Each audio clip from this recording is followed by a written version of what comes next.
La Corte Interamericana, por el lado del derecho internacional, solicita que los estados investiguen las graves violaciones de los derechos humanos que sucedan.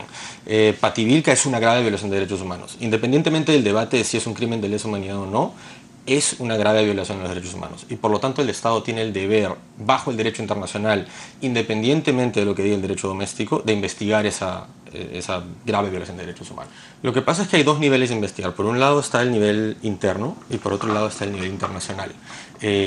Lo que la Corte Interamericana decide es si las acciones del Estado peruano cumplen con los derechos y las obligaciones que establece la Convención Americana de Derechos Humanos.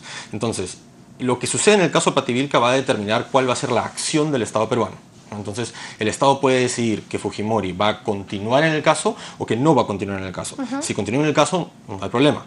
El Estado estaría cumpliendo sus obligaciones. Si no continúa, si es excluido del caso, entonces no va a terminar siendo sancionado, nunca, ¿no? Y eso genera impunidad. Y una de las obligaciones que el Perú ha asumido en materia de derechos humanos es que las víctimas de graves violaciones a los derechos humanos tienen derecho a un recurso efectivo. Es decir, si alguien comete una violación de derechos humanos en mi contra, tengo derecho a que esa persona sea sancionada de forma proporcional. Si no llegamos a ese punto nunca, entonces el Perú estaría incumpliendo sus obligaciones internacionales. Y lo que la Corte hará será decir, ese derecho de gracia, así como la ley de amnistía en su momento, en los 90s, te puso en incumplimiento Perú de tus obligaciones internacionales, el derecho de gracia hace lo mismo, te pone en incumplimiento. Entonces, si uno adelanta opinión y dice, bueno, en este caso no hay un tema de autoría inmediata, bueno, quien debe decidirlo es el juez, ¿no? Entonces el caso debe continuar justamente para cumplir con la obligación de investigar. No hay que confundir el nivel interno con el internacional. Y se decida que Alberto Fujimori sea más bien un testigo, esto ya incluiría una exclusión. Digamos, habría un beneficio por el lado del derecho a la verdad, en el sentido de que por lo menos algo se sabría, ¿no? Pero una cosa es el derecho a la verdad y otra cosa es el derecho a un remedio efectivo. Si alguien roba, el Estado tiene un deber de sancionarlo, ¿no? Con una grave violación de los derechos humanos, que es uno de los delitos más graves que se pueden cometer, el Estado tiene la obligación de sancionar proporcionalmente. Bueno, el Estado no puede decir, así como en los 90 no podía decir el delito de Barros Altos ha sido amnistiado, tampoco puede decir uno de los presuntos principales responsables no puede ser sancionado porque recibió una gracia presidencial y llegar a una sentencia, no puede quedar en un beneficio penitenciario. El problema es que lo que se busca en el fondo, cuando las personas dicen hay que salirnos de la Corte, es decir, los derechos humanos son un obstáculo. Esa visión es la que genera problemas, porque la idea de que no se podía ganar salvo que se violen derechos humanos, olvida que un Estado que no va a respetar derechos humanos, no se los va a respetar a nadie. Esta idea de que el Estado debe estar desbocado, darle un cheque en blanco al Estado, es muy peligrosa. Y es bueno que existan mecanismos internacionales que frenen esos impulsos. Lo vemos, por ejemplo, en el caso de Venezuela.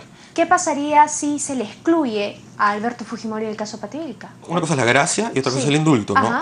Ambas siguen su propio curso.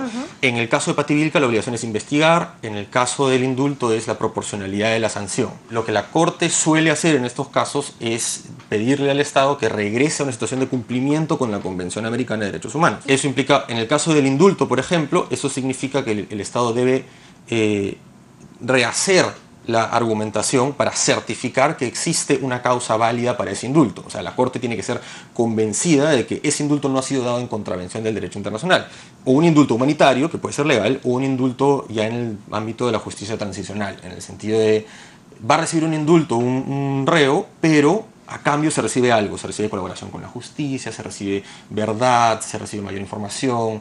Entonces, cualquiera de esos dos caminos pueden ser escogidos para decir a la Corte, sí, hay un indulto de una grave violación de derechos humanos, pero es legal por estos motivos. Si no puede demostrarlo el Estado, y parece que no, la Corte diría, bueno, ese indulto, mientras exista, te pone en una situación de incumplimiento.